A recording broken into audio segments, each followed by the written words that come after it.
तोडू दाखवू नका. रायगडावर राज्याभिषेकाची तयारी चालू आहे. अशा वेळी सरसेनापती रायगडावर हवेत तर महाराज सांगतायत त्या बहलोलचं मस्तक छाटल्याशिवाय आम्हास तोड दाखवू नका. आणि संतापले प्रतापराव. तेव्हाच प्रतापरावांना खबर मिळाली. राव नेसरीच्या खिंडीत बहलोल खानाचा तळ पडलाय राव. तारतून उठले प्रतापराव. कोण येतो सोबत? उठले पिसाजी, उठले दीपाजी राऊतराव, उठले विठ्ठल विराजत्रे, उठले सिद्धी हिलाल, उठले कृष्णाजी भास्कर, उठले विठ्ठलजी शिंदे आणि सातवे खास सरसेनापती प्रतापराव गुजर. 7 घोडी सज्ज झाली, टाच मारली आणि हर हर महादेवाच्या जयघोषात ही 7 घोडी नेसरीच्या खिंडीजवळ आली. वेडात मराठे वीर दौडले 7. आणि प्रतापरावांच्या मनात ते महाराजांचे शब्द घुमत होते. त्या बहलोलचं मस्तक छाटल्याशिवाय आम्हास तोंड दाखवू नका.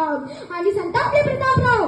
तशी ही 7 वीर त्या नेसरीच्या खिंडीत घुसली. बहलोल खानाच्या सैन्यात घुसली. बघता कापाकापी सुरू झाली. बहलोल खानाचं झोपलेलं सैन्य जागा झालं आणि दक्षिणेच्या टेकडीवरचा तो बहलोल खान बाहेर आला. आणि त्या बहलोल खानानं प्रतापरावांची ती क्रूर नजर पाहिली आणि आपल्या सैनिकांना आदेश दिला. तसं त्याचं सारं सैन्य त्या 7 वीरांभोवती गोळा झालं. गर्दीत लोपले 7 जीवते मानी, खगस्यात जळाले अभिमानी, वणव्यात वेडात मराठे वीर दौडले 7. आणि अशा या महाशिवरात्रीच्या रात्री हे 7 वीर स्वराज्यासाठी समर्पित झाले. आपल्या अंगावर 7 नद्यांचा अभिषेक होत असणारे राजे प्रतापरावांचा तो रक्ताचा अभिषेक पाहत होते. प्रतापराव, तुमच्या समर्पणाच्या बळावरच तर उभं राहत आहे हे स्वराज्य.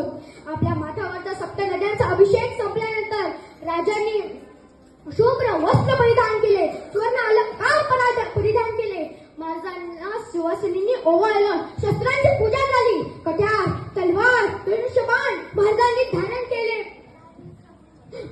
धारण केले आणि उपस्थित ज्ञानीजनांना मासाहेब जिजाऊला आणि भवानी मातेला वंदन करून महाराज राजसभेकडे निघाले. राजसभेच्या सुशोभित प्रवेशद्वारावर 2 बलाढ्य हत्ती आणि 2 पांढरे शुभ्र अश्व महाराजांच्या स्वागताला सज्ज होते. महाराज राजसभेतून आत आले आणि ते सुवर्ण रत्न जडित 32 मणी सिंहासन, मराठी अस्मितेचा अभिमान असलेले ते सुवर्ण सिंहासन पाहिले. हा जो राज्याभिषेक होत होता ना,